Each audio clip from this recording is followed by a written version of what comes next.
Narasapuram parliament MP అభ్యర్థిగా మరి నన్ను ప్రకటించిన దగ్గర నుంచి కూడా నేను తర్వాత రోజు నుంచి కూడా ప్రజలందరికీ కూడా కలవడం జరుగుతుంది.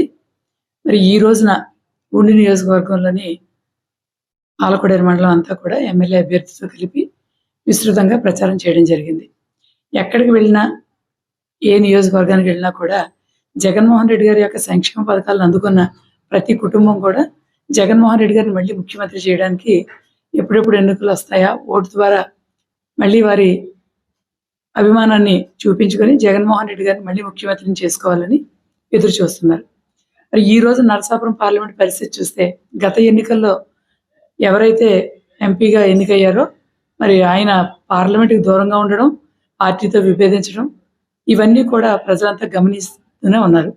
మరి ఈ రోజు నరసాపురం పార్లమెంట్లో ఎంపీ అభ్యర్థి అయిన నేను గతంలో ఒక ఎంపీ ఇక్కడ అందుబాటులో లేకపోవడం వల్ల ప్రజలు ఎంత ఇబ్బంది పడ్డారు, వాళ్ళు ఎంత లోటుగా ఫీల్ అయ్యారు అన్నది నేను గమనిస్తున్నాను.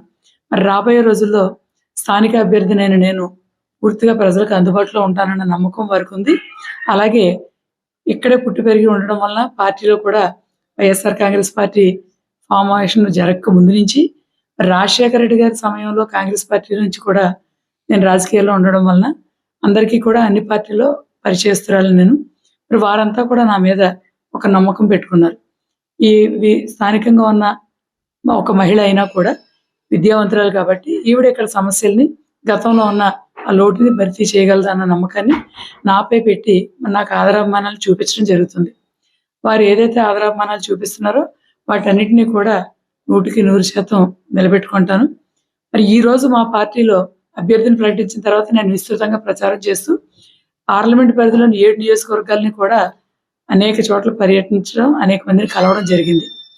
ఈనాటికి కూడా మా ప్రత్యర్థి పార్టీ వారు అభ్యర్థిపై పూర్తి క్లారిటీ లేదు, క్లారిటీ ఉన్నా కూడా ఈ రోజుకి కూడా అభ్యర్థి ఇంకా జనంలోకి వెళ్ళిన పరిస్థితి లేదు.